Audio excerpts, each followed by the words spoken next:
Halo, bertemu kembali di ruang belajar matematika bersama saya Leon.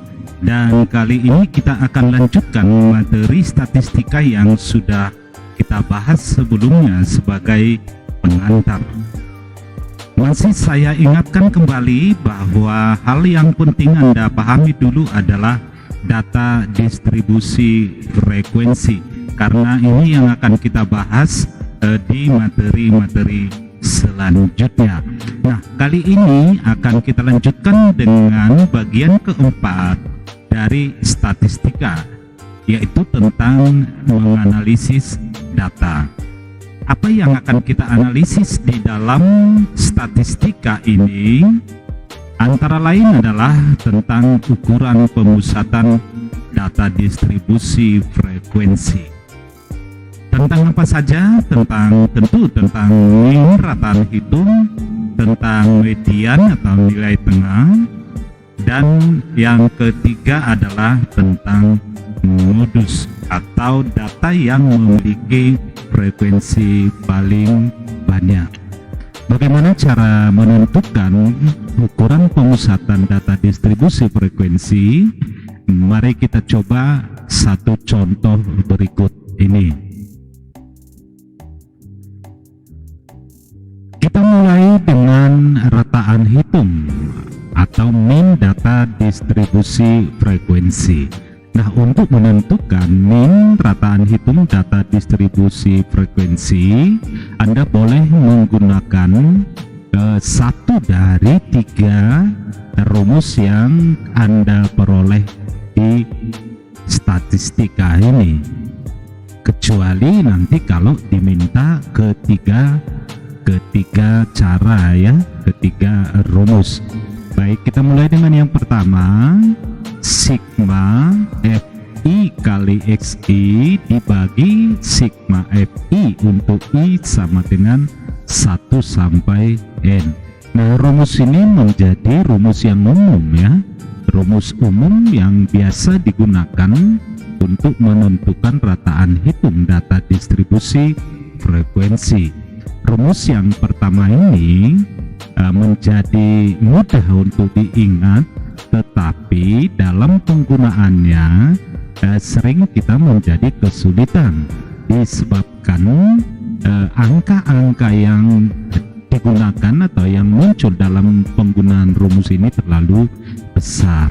Maka dalam cara lain ada yang lebih sederhana lagi, itu dengan simpangan menggunakan rataan sementara, ya. Nah, berikutnya adalah dengan cara yang ketiga, dengan coding. Nah, cara yang ketiga ini yang paling sederhana untuk menghitung rataan hitung data distribusi frekuensi. Maka saya sarankan Anda lebih banyak berlatih menggunakan cara-cara yang ketiga ini atau dengan cara coding. Satu hal yang perlu diingatkan lagi bahwa untuk menguasai mean data distribusi frekuensi, ada baiknya semua notasi dalam rumus-rumus mean ini harus betul Anda kuasai dan Anda pahami. Misalnya untuk kerataan, ya, ini sudah pernah kita bahas notasi X bar untuk menentukan untuk menunjukkan rataan hitung, dan sering juga diberi notasi MA, ya, dengan indeks A menyatakan mean. Baru berikutnya lagi FI, ini menyatakan frekuensi data ke I dengan I 1, 2, 3 sampai N. Berikut lagi adalah XI, ini menyatakan titik tengah interval kelas.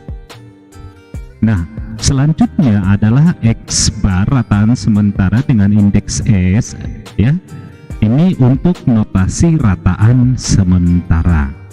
Ada catatan bahwa nanti dalam perhitungan jika Anda menggunakan simpangan ataupun coding ini, rataan sementara itu sebaiknya dipilih dari data yang memiliki frekuensi paling banyak, walaupun tidak sebuah keharusan ya. Jadi boleh Anda mencari atau menentukan rataan sementaranya, Anda boleh pilih sembarang ya, tapi saya sarankan gunakanlah titik tengah yang frekuensinya paling banyak. Nah, untuk menentukan simpangan atau DI, rumus yang kita gunakan adalah data KI dikurangi rataan sementaranya. Ini rumus ini juga tidak perlu dihafal ya, nanti akan kita lihat dalam penyelesaian. Tanpa mengingat rumus ini tidak sulit untuk menentukan DI-nya. Berikut juga dengan coding ya. Kalau tadi DI data KI dikurangi rataan sementara, maka coding data KI digunakan DI simpangan dibagi panjang interval kelas ya. Berikut lagi P adalah panjang interval kelasnya gitu. Jadi ini dulu Anda kuasai, pahami betul setiap notasi pada rumus ini, maka nanti akan mudah untuk menggunakan ya. Coba kita perhatikan satu contoh berikut ini.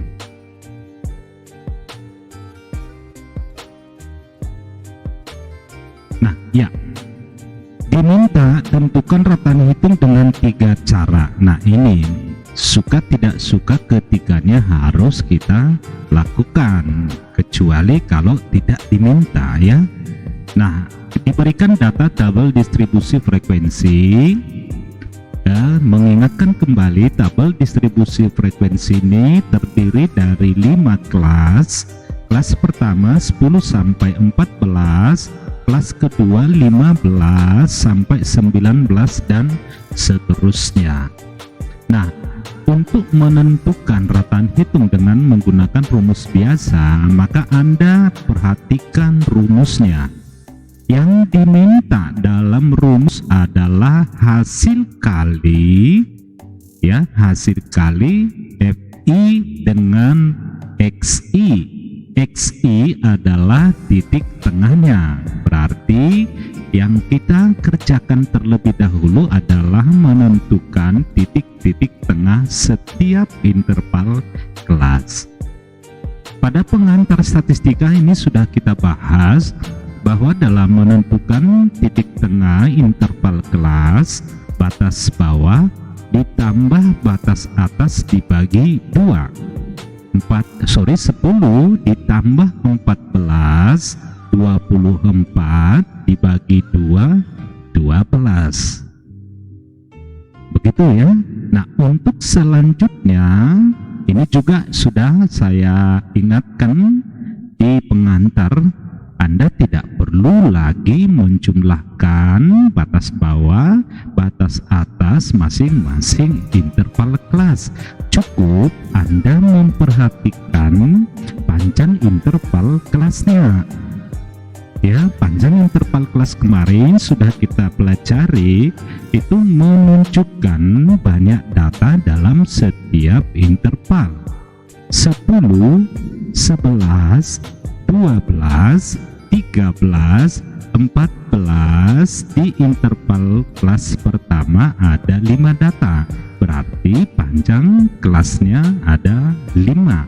Atau dengan mudah batas bawah kelas kedua dikurangi batas bawah kelas pertama boleh, atau batas atas kelas kedua dikurangi batas atas kelas pertama juga boleh untuk menentukan panjang interval kelasnya. Ingat, panjang interval kelas setiap kelas itu sama ya, sama.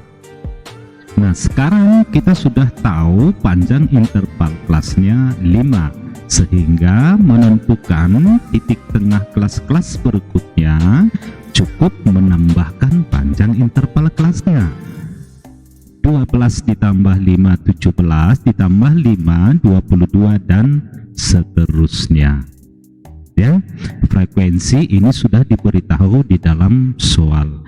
Maka kita buat kolom ketiga, FI dikali XI, berarti 12 dikali 8 96, 17 kali 4 68, dan seterusnya. Maka kita cari sigma FI dikali XI, karena di rumus untuk menentukan rataan hitungnya adalah sigma FI dikali XI dibagi sigma FI. Berarti kita harus cari sigmanya, jumlah dari FI kali XI. Nah, kalau kita jumlah itu adalah 910. Nah, kalau demikian rataan hitungnya adalah 910 dibagi 40 atau sama dengan 22,75. Sangat mudah. Ya, Anda perhatikan kolom FI kali XI angkanya begitu besar. Nah, coba Anda bandingkan nanti dengan rumus yang kedua dan yang ketiga. Baik, kita lanjut dengan cara yang kedua dengan simpangan ya.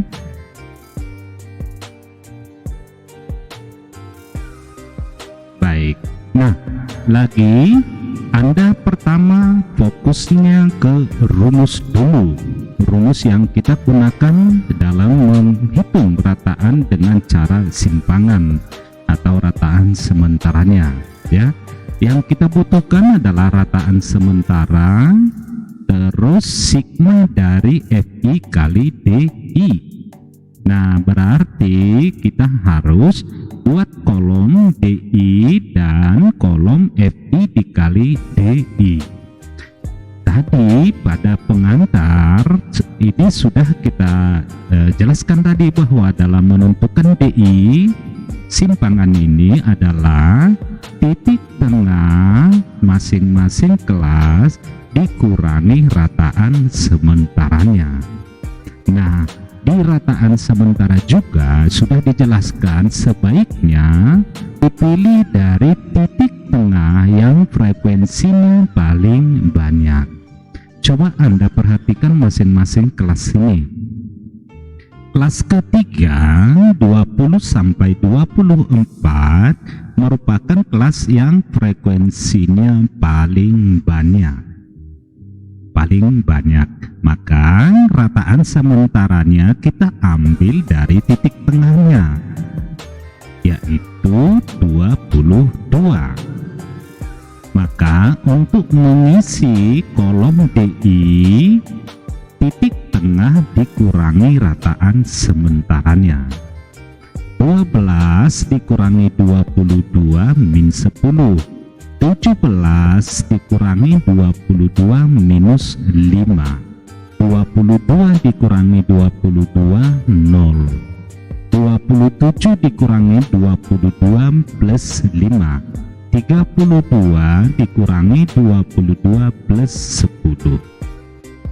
Oke, itu kalau menggunakan rumus. Nah, Anda tidak perlu mengingat rumus dalam menentukan simpangannya. Data KI dikurangi rataan sementara. Bagaimana caranya? Nah, caranya begini. Kalau sudah Anda tentukan rataan sementaranya di kelas berapa, maka di sana buatkan 0. Dibuat 0. Ya, seperti Anda perhatikan di sini ya. Saya mengambil titik tengah yang frekuensinya paling banyak ya, 22. Maka di sini akan saya buat 0. Karena data ini dari terkecil hingga terbesar, maka tentunya di bagian atas ini adalah kelipatan panjang kelasnya, tetapi bertanda negatif. Ya, panjang interval kelasnya 5, maka untuk DI di kelas 1 dan 2 kita mulai dari minus 5, minus 10. Kalau masih ada di atasnya lagi kelas, berarti minus 15 dan seterusnya.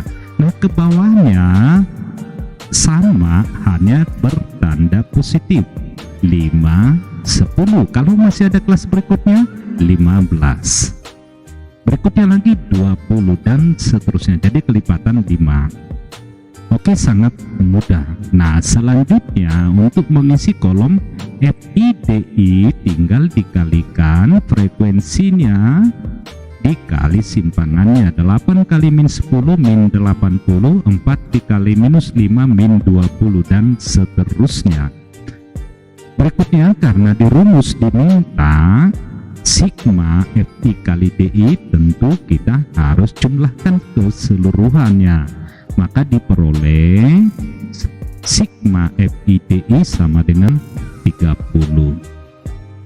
Oke, nah tinggal sekarang masukkan ke dalam rumus rataan sementaranya. Tadi sudah kita tentukan itu 22, sigma FIDI nya 30 dan jumlah frekuensinya atau sigma FI nya 40. Maka jika disederhanakan diperoleh rataan 22,75. Anda perhatikan tadi dengan cara yang pertama ya, bahwa rataannya juga 22,75. Jadi ketiga cara ini harus sama hasilnya ya, harus sama. Nanti juga dengan coding akan tetap sama, begitu ya. Baik, kita lanjut dengan cara yang ketiga dengan coding. Nah, hal yang sama Anda perhatikan rumus untuk menghitung rataan dengan cara coding. Yang diminta adalah rataan sementara sigma FI dikali CI dan P panjang interval kelasnya. Nah, berarti ini yang kita butuhkan nanti dalam menggunakan rumus ini. Nah, pertama kita perlu mencari FI sigma FI kali CI, hampir sama dengan menentukan rataan dengan simpangan tadi ya. Nah, sekarang Anda tentukan rataan sementaranya. Kita misalkan sama, kita buat dulu ya rataan sementaranya itu di interval ketiga dengan titik tengah 22. Nah, hal yang sama kalau menggunakan rumus bahwa dalam menentukan coding itu adalah titik tengah dikurangi rataan sementara dibagi panjang interval kelas. Panjang interval kelasnya itu adalah 5 ya, tadi kita sudah jelaskan. Nah, misalnya ini minus 2 dapat dari mana? Berarti 12 dikurangi rataan sementaranya 22, berarti minus 10 dibagi panjang interval kelasnya 5, berarti minus 2. Dari mana minus 1? Hal yang sama, 17 dikurangi 12 dibagi panjang interval kelas 5, berarti minus 5 dibagi 5 itu min 1. Demikian seterusnya. Nah, untuk menentukan nanti supaya Anda cepat bekerja menyelesaikan soal, tidak perlu menghafalkan rumus coding tadi, tidak perlu. Tentukan sesuka kamu titik tengah yang menjadi rataan sementara, terserah di kelas yang keberapa. Nah, saat Anda sudah menentukan rataan sementaranya, maka di sana buat 0 ya, buat 0. Kalau datanya dari terkecil hingga terbesar pasti selalu min 1, min 2, min 3, min 4 dan seterusnya, tergantung dengan banyak interval kelasnya. Nah, ke bawah demikian juga selalu 1, 2, 3, 4 dan seterusnya. Jadi tidak perlu untuk mengingat rumus coding tadi ya. Tentukan rataan sementaranya, terus buat di sana 0. Berikutnya min 1, min 2, min 3 dan seterusnya. Di bawah plus 1, plus 2 dan seterusnya. Sangat mudah. Oke, nah sekarang kolom CI sudah kita isi. Selanjutnya adalah mengisi kolom FI dikali CI. FI nya 8. Nah, ini semakin kecil angka-angkanya ya. Angka-angkanya maksimum 20. Bandingkan dengan simpangan tadi ini masih ada angka seratusan. Bandingkan lagi dengan yang cara pertama ini, masih ada angka 320. Ini kelemahan dari rumus yang pertama tadi. Kelebihan dari coding itu angkanya sangat kecil. Saya tidak bayangkan kalau misalnya nanti titik tengahnya itu ada sampai ribuan misalnya, ya, frekuensinya juga sampai ratusan. Nah, untuk mengalihkan ini begitu banyak waktu yang kita gunakan, tetapi dengan cara coding maka akan menjadi lebih jauh sederhana.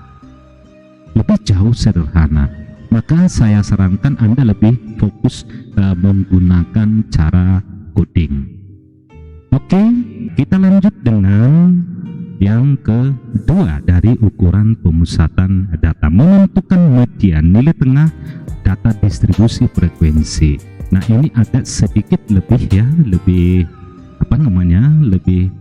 banyak aturan ya dibanding dengan menentukan mean. Nah, untuk menentukan median data distribusi frekuensi ada 3 langkah yang harus Anda lakukan. Apa saja? Yang pertama, menentukan letak kelas median. Ingat, median itu adalah setengah data yang ukuran yang membagi data menjadi 2 bagian yang sama. Maka letak kelas mediannya kita cari dengan data ke setengah n. N di sini sama dengan sigma fi atau banyak datanya. Lalu berikutnya lagi adalah menentukan kolom frekuensi kumulatif kurang dari jika datanya dibuat dari terkecil hingga terbesar.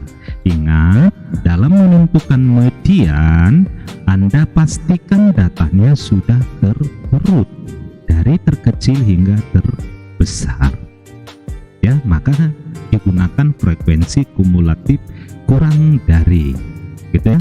Lalu berikutnya lagi yang ketiga, tentu harus ingat rumus median. Ini sudah pernah kita bahas dalam pengantar ya, bahwa untuk menentukan median itu adalah tepi bawah kelasnya ditambah n/2 atau setengah n dikurangi frekuensi kumulatif kurang dari. Nah, ini frekuensi kumulatif kurang dari sebelum, ya, saya ulangi kembali, frekuensi kumulatif kurang dari di sini adalah frekuensi kumulatif kurang dari sebelum kelas median. Nanti akan kita perhatikan lebih mudah ya saat mengerjakan soal. Fm ini adalah kelas mediannya ya, kelas mediannya, dan P adalah panjang interval kelas. Nah, 3 ini harus kuasai dulu ya. Kalau Anda sudah menguasai yang 3 ini, termasuk dengan notasi-notasi dalam setiap rumus, maka saya percaya tidak akan kesulitan dalam menentukan median data distribusi frekuensi. Nah, sekarang kita coba perhatikan satu contoh berikut ini. Nah, ini adalah tabel distribusi frekuensi. Kita diminta menentukan mediannya. Ingat, langkah pertama yang kita lakukan adalah menentukan letak kelas mediannya. Anda perhatikan data ini, interval kelas di data ini ada berapa nih? 1, 2, 3, 4, 5, 6, 7 ya. Kelas pertama 20 sampai 28, kelas kedua 29 sampai 37, dan seterusnya. Itu ada 7 interval kelasnya. Nah, di antara ke-7 ini di mana letak kelas mediannya? Di kelas pertama, kedua, atau di mana? Nah, ini yang langkah pertama kita lakukan. Bagaimana caranya? Cukup Anda perhatikan jumlah frekuensinya 60. Setengah dari 60 30. Nah, data ke-30 itu di mana? Tentu kita butuh frekuensi kumulatifnya dulu. Kita buatkan frekuensi kumulatifnya 12 Ini kan sudah kita pelajari sebelumnya ya, cara menentukan frekuensi kumulatifnya. Di frekuensi pertama tulis dulu berapa frekuensi kelas pertamanya, tulis, lalu tambahkan zigzag 12 tambah 8 20, 20 tambah 4 24, 24 ditambah 2 26 dan seterusnya. Yang terakhir ini harus sama dengan jumlah frekuensinya. Oke, nah maksud dari frekuensi kumulatif ini, misalnya frekuensi kumulatif 12, artinya di kelas 20 sampai 28 ada 12 data, mulai data pertama sampai data ke-12. Di interval kedua 29 sampai 37 berarti data ke-13 sampai data ke-20. Nah, kalau demikian data ke-30 di mana? Tentu di kelas ke-56 sampai 64. Mengapa? Karena kumulatifnya 36. Ya, 36 berarti di sana di interval 56 sampai 64 adalah data ke-27 sesudah 26. Lihat kumulatif sebelumnya ya, frekuensi kumulatif sebelumnya 26, maka di kelas 56 sampai 64 itu adalah data ke-27, 28 dan sampai dengan 36. Berarti data ke-30 ada di interval tersebut. Jadi kelas mediannya adalah 56 sampai 64. Oke, langkah pertama sudah selesai. Langkah keduanya sudah kita buat, frekuensi kumulatif kurang dari. Sekarang kita tinggal menghitung mediannya. Anda perhatikan kelas mediannya 56 sampai 64, berarti batas bawahnya 56. Tepi bawahnya kurangi 0,5, maka 55,5. Setengah N-nya tadi sudah kita peroleh. Setengah dari 60 itu adalah 30. Dikurang frekuensi kumulatif kurang dari sebelum kelas median. Anda perhatikan ya, tabel. Jadi sebelum frekuensi kelas mediannya itu 26 kumulatifnya ya. Frekuensi kumulatifnya berarti 26. Nah, sedangkan frekuensi kelas median itu adalah 10. Lihat tabel frekuensinya ya, frekuensi kelas mediannya 10. Jadi coba Anda perhatikan frekuensi sesungguhnya dengan frekuensi kumulatifnya ya. Panjang interval kelasnya, nah ini 9 panjang interval kelasnya. Silahkan disederhanakan, maka diperoleh mediannya 59,1. Baik, kita lanjut dengan contoh yang kedua. Nah, ini data histogram yang sama ya. Data histogram yang sama menentukan median tabel distribusi frekuensi yang disajikan dalam bentuk histogram. Nah, sekarang tinggal menghitung atau menentukan letak kelas mediannya. Letak kelas mediannya adalah setengah N. Setengah dari 60 karena jumlah frekuensinya jumlah datanya 60 ya, jadi 30. Lalu perhatikan kumulatifnya. Oh ya, 30 ada di kumulatif 36 sebab di sana data mulai dari 27 ya, karena sebelum 36 itu 26. Berarti selanjutnya di kelas 56 sampai 64 adalah data ke-27 sampai dengan data ke-36. Berarti di dalamnya data ke-30 yang saya sengaja buat ya, batangnya berwarna kuning. Nah, itu dia kelas interval median. Oke. Nah, selesaikan maka diperoleh median 59,1 ya. Oke, kita lanjut. Contoh menentukan median dari data grafik yang disajikan dalam bentuk OJIP. Ini sudah kita pelajari kemarin ya, dalam penyajian data bentuk OJIP. Ini OJIP positif. Ingat, ciri khasnya condong ke kanan. Condong ke kanan bergradien positif, ingat saja ya. Nah, biasanya dalam penyajian data bentuk ujib ini histogram tidak disajikan ya, tidak disajikan. Saya sengaja untuk membuatnya supaya lebih mudah dulu dimengerti bagaimana ujib itu dapat ya. Baik, Anda perhatikan, jangan lupa bahwa yang dibuat di dalam ujib itu adalah frekuensi kumulatif, beda dengan histogram ya. Saya ulangi kembali, yang dibuat di dalam ujib itu adalah frekuensi kumulatif, begitu ya. Baik, nah sekarang pasti sudah diberitahu di dalam grafik ini frekuensi kumulatifnya. Kelas pertama frekuensi kumulatifnya 6, kelas kedua 10, kelas ketiga 24, kelas keempat 32, dan seterusnya ya. Berarti jumlah data di sini 50. Oke, jumlah datanya 50. Maka sekarang kita mau cari letak kelas mediannya. Tentu langkah yang pertama kita lakukan adalah mencari data ke setengah n, berarti data ke 25. Perhatikan kumulatifnya ya.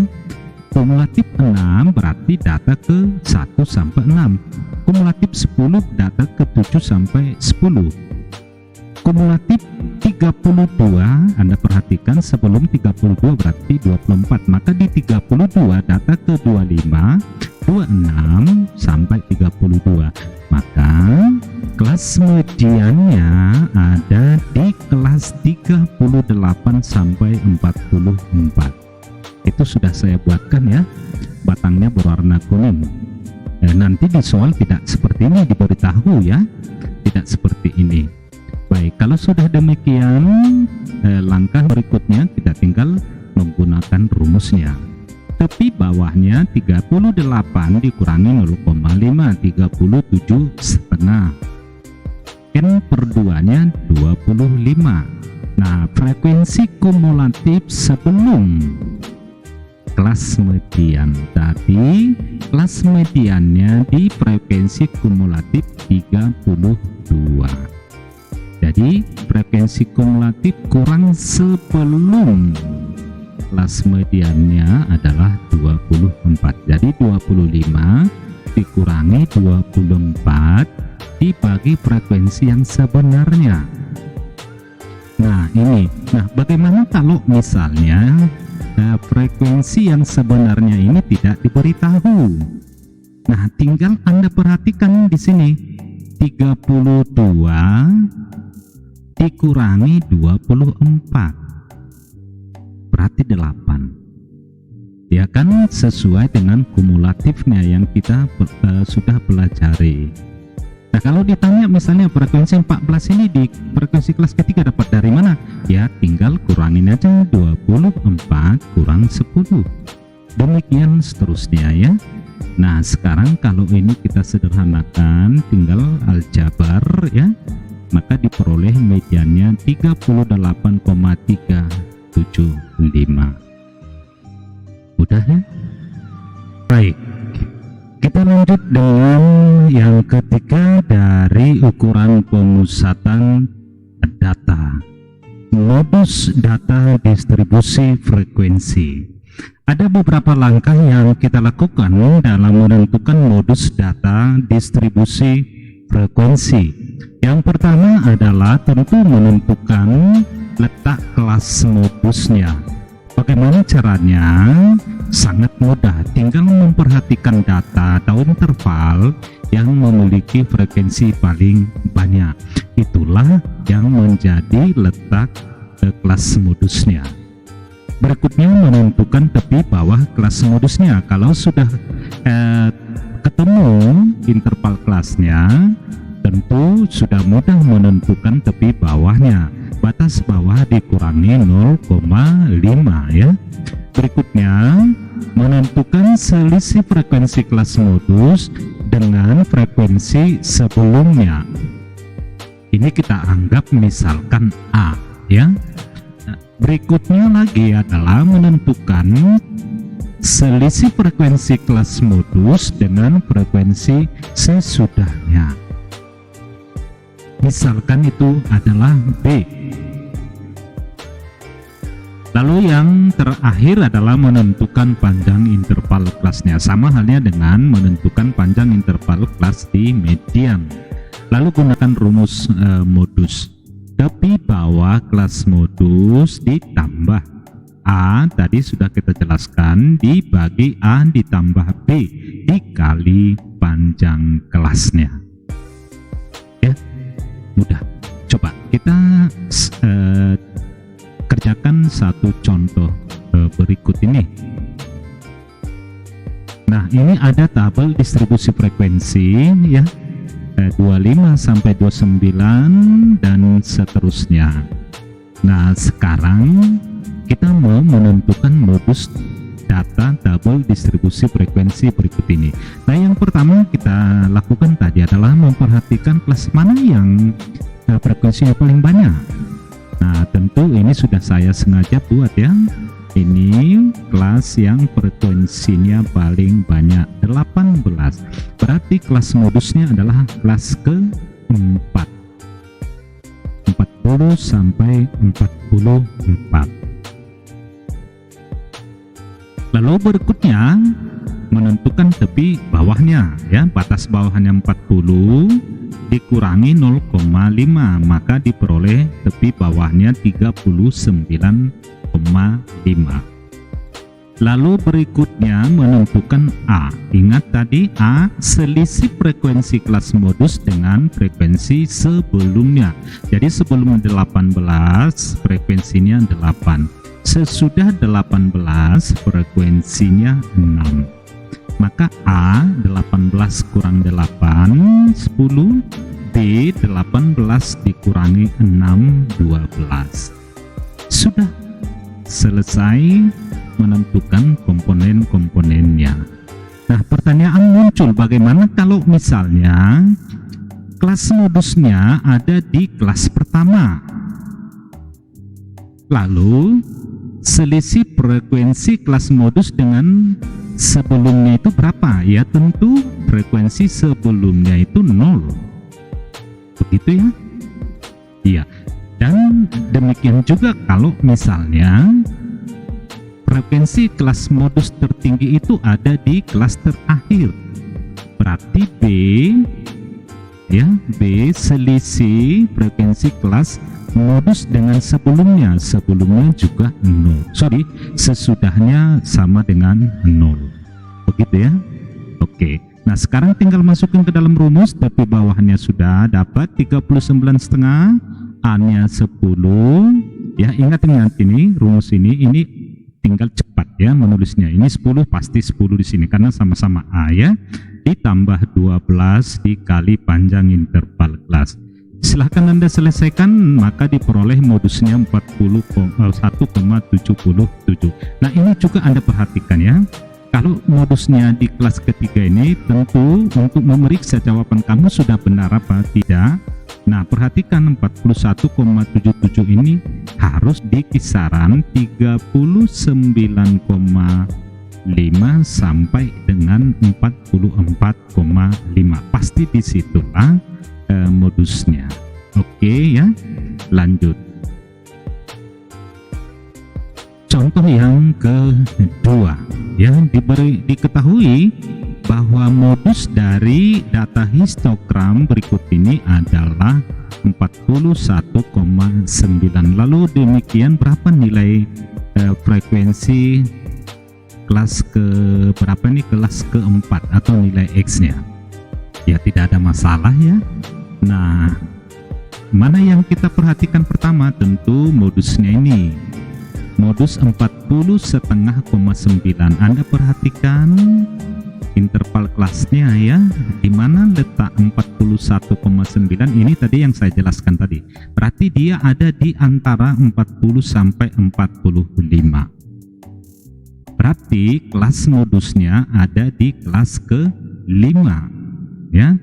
di kelas kelima atau di interval 40 sampai 45. Maka dengan demikian kita peroleh tepi bawahnya 39,5 ya, A-nya selisih frekuensi kelas modus dengan frekuensi sebelumnya, berarti 18 dikurangi X, begitu ya, dibagi. Nah tadi A-nya sama 18 kurang X ditambah B. B itu adalah selisih frekuensi kelas modus dengan sesudahnya, 18 dikurangi 6, 12, berarti 18 dikurangi X ditambah 12, berarti menjadi 30 kurang X ya, dikali panjang interval kelasnya. Nah ini 41,9 dikurangi 39,5 itu sama dengan 2,4. Ini aljabar biasa ya, aljabar biasa, terus dikalikan silang ya, atau dikalikan dengan 30 kurang X, maka diperoleh 2,4 kali min X min 2,4 X, 2,4 kali 30 72, 6 kali 18 108, 6 kali min X minus 6X, gitu ya. Nah sekarang minus kita kumpulkan yang ada X nya, min 2,4X ditambah 6X menjadi 3,6X, 108 dikurangi 72 36, maka diperoleh X nya 10